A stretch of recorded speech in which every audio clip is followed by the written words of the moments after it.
Hello everyone, welcome to solve this nice math Olympiad algebra problem. So here we have a to the power of 6 is equals to 3 to the power of 6, and we solve this problem for all the values of a. So here the very first thing we are going to do is first we move the value 3 to the power of 6 from right hand side to the left hand side, and it will be written as a to the power of 6 minus 3 to the power of 6, and this whole equation is equals to 0. And now we rewrite this equation as in this form. This is a to the power of 6, and we write it as a cubed and its whole square minus.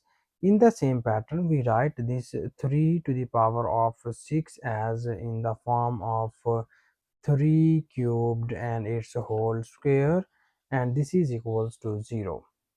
And now further in the next step, you see here we need here the nice algebraic formula. You know about that. If we have x square minus y square equals to x minus y times of x plus y. So the base of this term is our x and the base of this term is our y. So we substitute the values of x and y into the below formula, and after using this formula it will be written as the first factor is x minus y, the value of x is a cubed minus the value of y is 3 cubed into the second factor is x plus y, the value of x is a cubed plus the value of y is 3 cubed, and this whole equation is equals to 0. And now we divide this equation into the two cases. The first case is we write a cubed minus 3 cubed equals to 0, and the second case is we write a cubed plus 3 cubed equals to 0. So we call this is our equation number 1 and this is our equation number 2. Here we need to solve both of these two equations for the values of a. So in the next step, here first we apply the nice cubic formula into the equation number 1, and you know about that. If we have x cubed minus y cubed is equals to x minus y times of x square plus xy plus y square. So we apply this nice formula to the equation number 1, and our equation number 1 is implies that so when we apply this formula here, it will be written as a minus 3 times of a square plus a into 3 plus 3 square, and this whole equation is equals to 0. And now we divide this equation into the two cases. The first case is we write a minus 3 equals to 0, and the second case is we write a square plus 3a plus 9 is equals to 0. From here we easily get the value of a equals to 3. This is the first root of the given equation, and now this is the quadratic equation, and here we use the quadratic formula to solve this quadratic equation. So here first we write the coefficients of this equation, and its coefficients are a equals to 1, b equals to 3, and c equals to 9.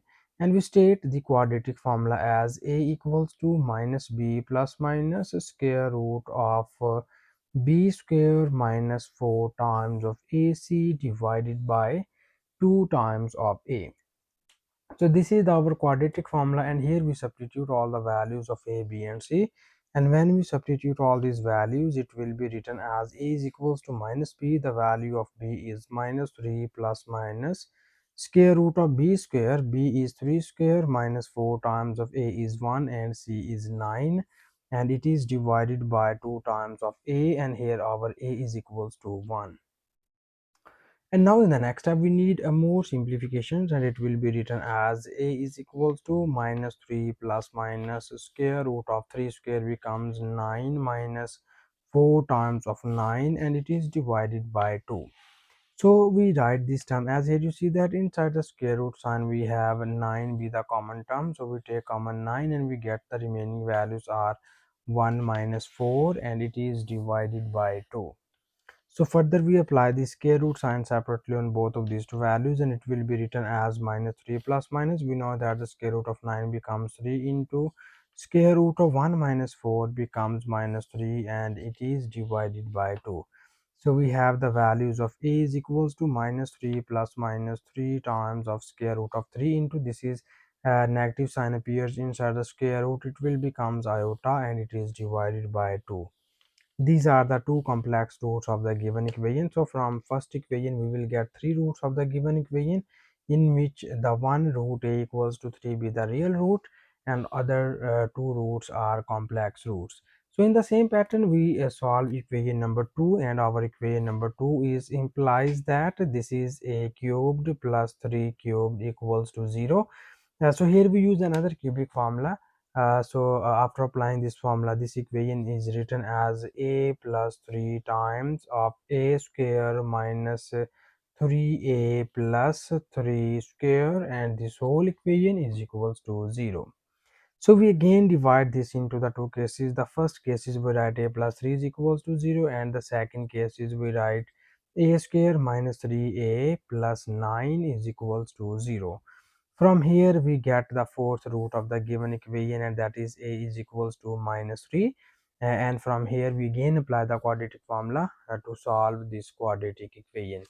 So for this we need to write the coefficients of this equation, and its coefficients are a equals to 1, b equals to minus 3, and c is equals to 9. And here we use above quadratic formula, and here we directly substitute the values of a, b and c, and we obtain a is equals to minus b. The value of b is minus 3 plus minus square root of b square. B is minus 3 square minus 4 times of a is 1 and c is 9, and it is divided by 2 times of a, and here our a is equals to 1. So further in the next step we need more simplifications, and it will be written as minus times minus becomes plus 3, and plus minus square root of minus 3 square becomes 9 minus 4 times of 9, and it is divided by 2 times of 1 is equals to 2. So further in the next step we have this is 3 plus minus, here we again take common 9 inside the square root sign, and we get 1 minus 4, and it is divided by 2. So further we apply square root separately on both of these two values, and we get here 3 plus minus square root of 9 becomes 3 into square root of 1 minus 4 becomes minus 3, and it is divided by 2. So finally we have the values of a is equals to 3 plus minus 3 times of square root of 3 into, we know that square root of minus 1 becomes iota, and it is divided by 2. These are the other two complex roots of the given equation, and we have a is equals to minus 3 be the 4 be the sixth root of the given equation. So from second equation we again get these are three roots of the given equation. In the same pattern we get three roots from equation number 1. So finally we will obtain here there are six roots of the given equation, which we get here, in which two roots are real and four roots are complex roots. So this is our final answer, and thank you so much for watching this video. Please subscribe to my channel for more exciting videos.